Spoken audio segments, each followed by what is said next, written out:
Howdy folks, it's me, Manic Mark, your real fake outsider artist, coming to you from the bunker system located underneath the art villa, found somewheres in the jungles of the Midwest.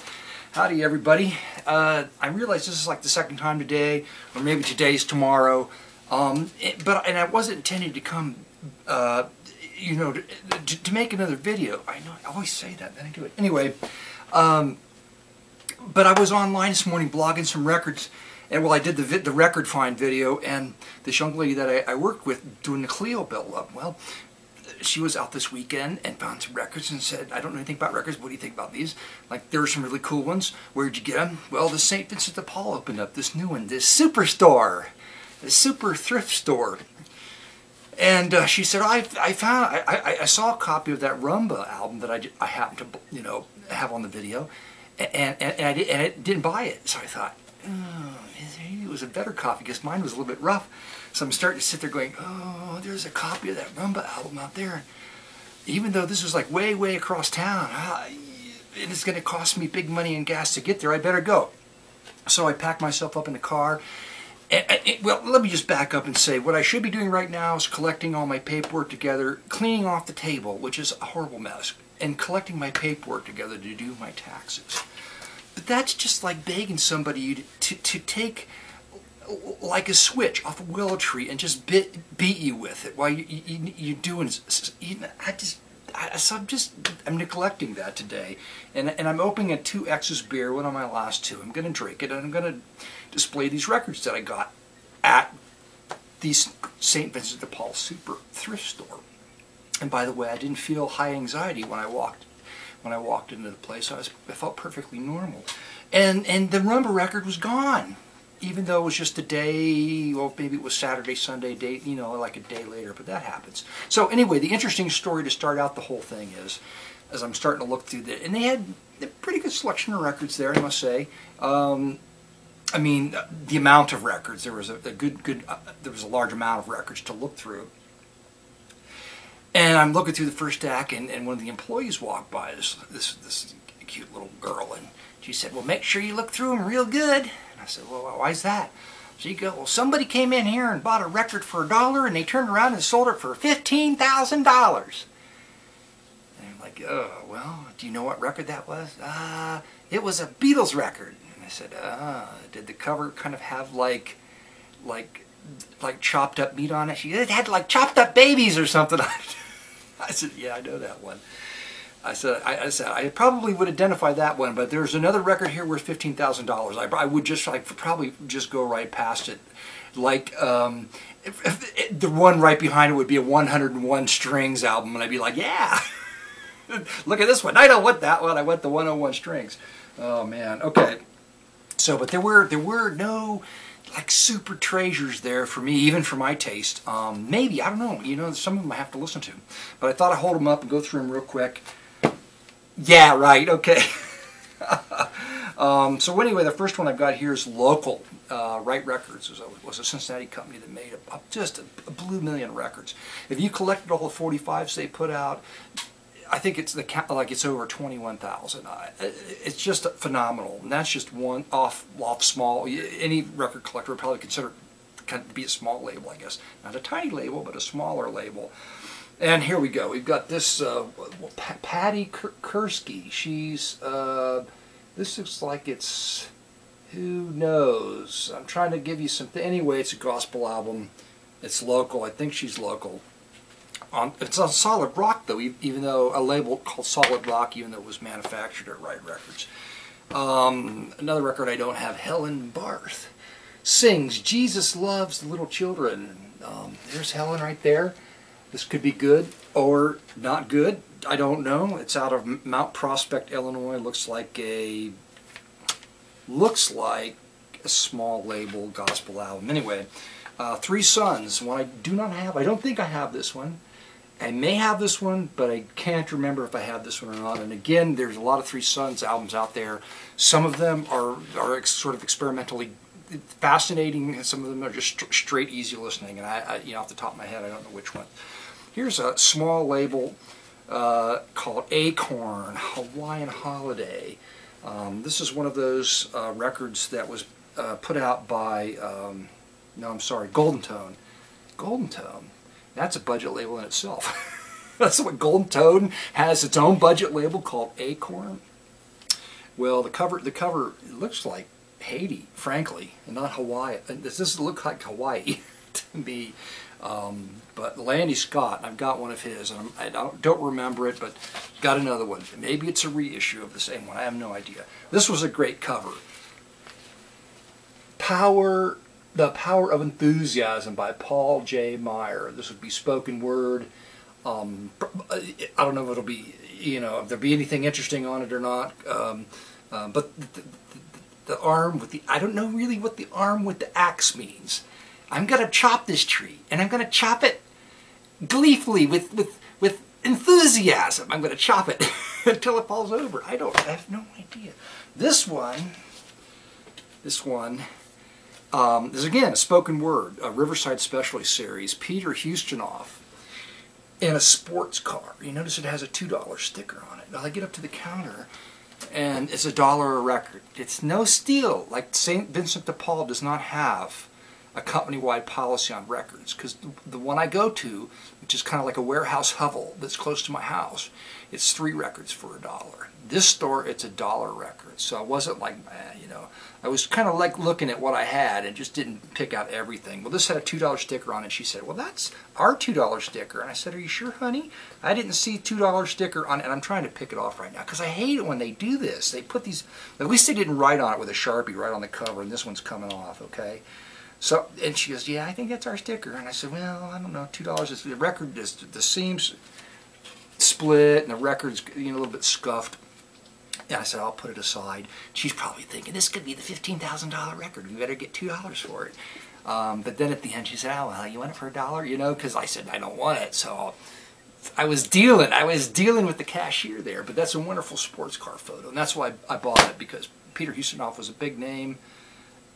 Look, there's got to be sports car collectors out there that would be interested in that. Another Three Sons. I already had this one, but I couldn't resist. This is a pretty clean copy of it. And I know this one's got a couple of cool songs on it. So, and this is the Three Sons Love in the Afternoon. You can find the song blogged on my blog, posted on my blog. This one I think Liz passed up. Did I finish a story about Liz? So anyway, she tells me about this store, and I go to it. I think I said that. And so, but she had a gospel album that had a kind of interesting cover, but I knew the group, and I said it was boring. It was boring. The more popular a gospel act is, and I swear to God this is true, they water their sound down. Technically, they're superior to the smaller label, private or vanity press gospel artists. Technically, far superior. But their music is really dull. It's just there's just no meat in it. Like there's no surprises and there are no treasures. And this one, I think they're out of PA, and the New Life. I think it's a name, but everything's red in this. They've got red clothes, and there's the red door, and I think kind of like that photograph. Okay.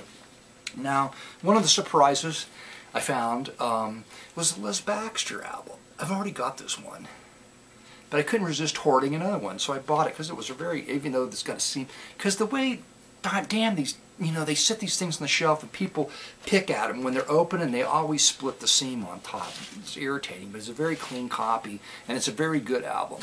So I bought another one. Now, here's a surprise. Here's one I didn't have, which is a Ruth Welcome album, Zither. Now, Tink has one, and I have one. There's Zither Magic, not with Ruth on the cover, but a model on the cover in a witch's costume. And it's wonderful. It's really wonderful, and I'm hoping this one will be as good as that one. You think, Zither, I don't want that, but yes, you do. If Ruth is playing it, I think you do. Yay for local gospel. Look at this guy on the cover. This Mac Evans, Beyond the Gates. Look, he's in a trench coat. I know where he's at. He's in Mount Adams. He's in Mount Adams, which is overlooking downtown Cincinnati, and he's got that wacky smile on his face. That could be good. I've already got this one. So this is a Somerset album that has after Exotica kind of became popular, Somerset decided to jump on the bandwagon, and they put together studio musicians, and they made 2 or 3 albums. One of which is, and there's a variety of covers. There's a reissue with another cover, and I can't remember the Surfmen. That's it, the Surfmen. So I think there's also, it comes under another name. Anyway, it's really, really good. Exotica. So if you see this cover, pick it up. Now, high school music. High school music. High school out of Wooddale High School. I shouldn't take the time to figure out, well, Memphis, Tennessee. Sometimes, you know, and I looked, and there's no usually if you see a popular tune covered by a high school band, I buy it. This one looks like it's going to be more jazzy. I have no idea. You know, some high school, even junior high school bands, they're unbelievably good. But sometimes you find it it's quirky. Something's wrong with it. It's just not right. The song, it's wonderful if there's soloists, you know, somebody singing. So I don't know. Well, for $1, what the hell? I picked it up. Command Performances with Harry Schumann, S-U-K-M-A-N. And I don't know this guy, but Ritual Fire Dance is on this album, which is a popular Exotica tune. So I'm not exactly sure. Oh, it's Liberty too. I just got to say this about Liberty. Out of all the records I have on Liberty, I've never ever come across one, even just like theater organ music, that wasn't interesting. You know, Liberty, they had such good taste. Whoever ran that company and put the acts together had such great taste.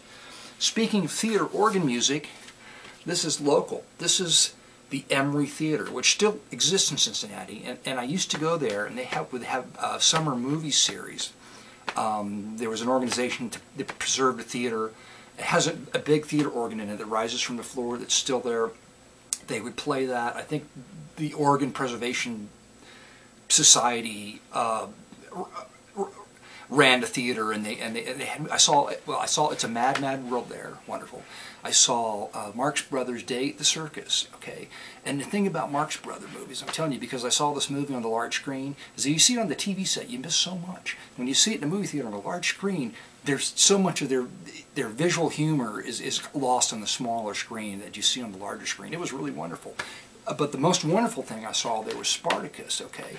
There was a release of Spartacus. It's like CinemaScope. There's a different name for it. There's like this special thing, and what the special thing was they had the normal screen, and then they had extensions on each side, screen extensions.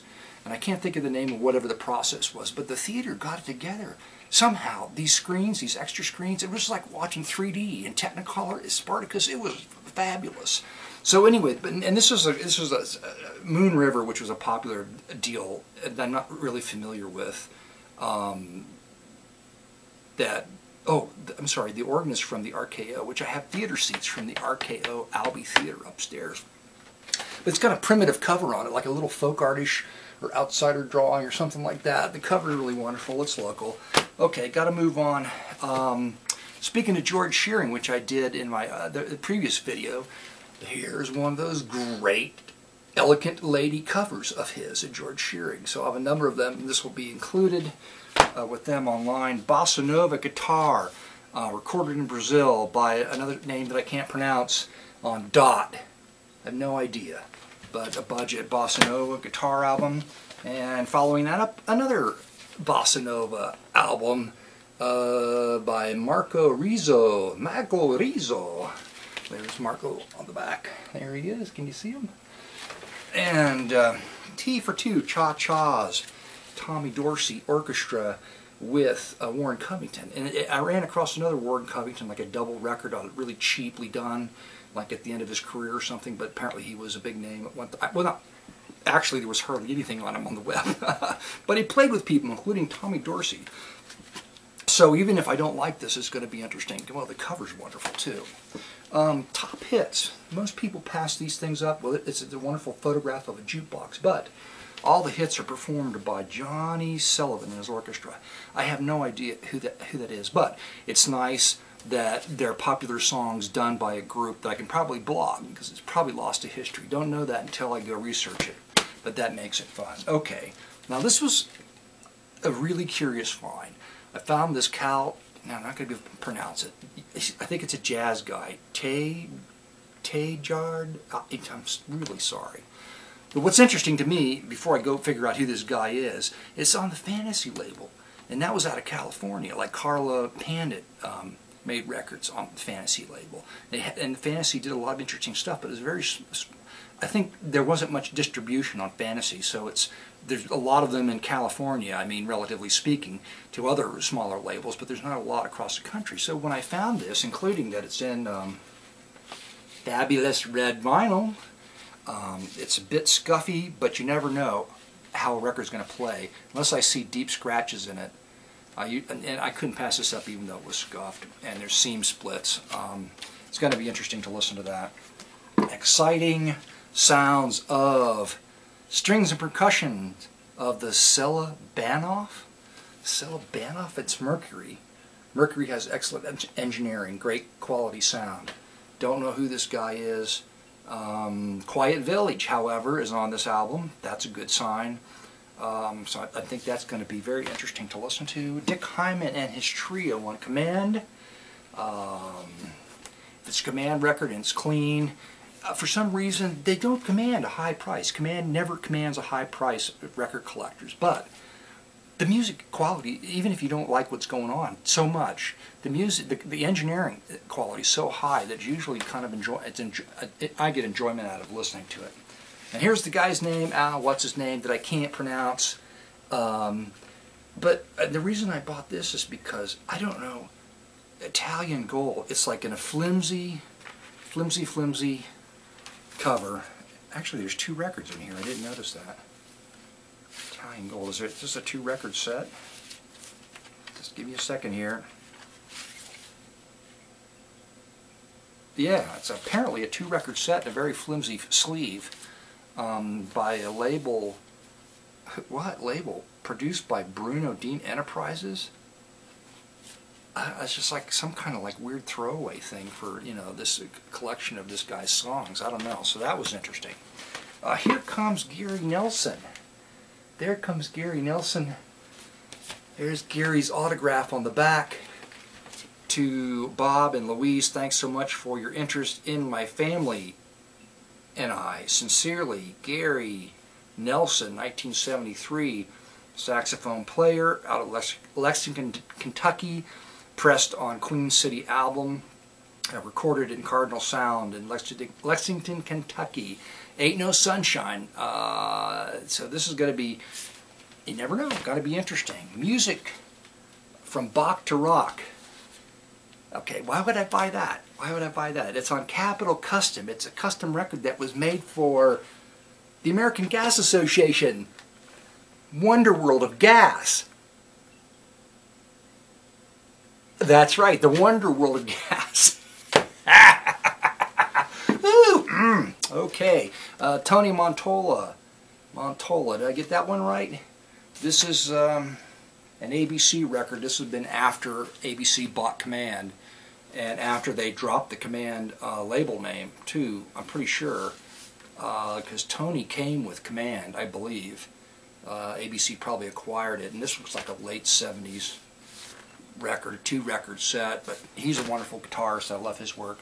Now, you're going to love this. I didn't save the best for last. It just happened to be last, but look at this. Look at that photograph. Oh my God.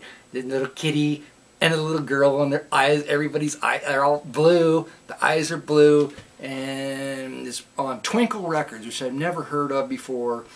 Division of Premier, which is a budget record label, which I have heard of before. And who knows who's doing the chores on this record. There's no indication of who's singing. It's got to be just a collect. I have no idea. Anyway, I will post in a song from this one soon. So, thanks everybody for stopping by once again. I'm sorry these things are so long, but as you can see, there was so much material to go through once again. Tax time. I get like 3 or 4 beers and maybe I can force myself to do this. See you everyone. Have a nice day.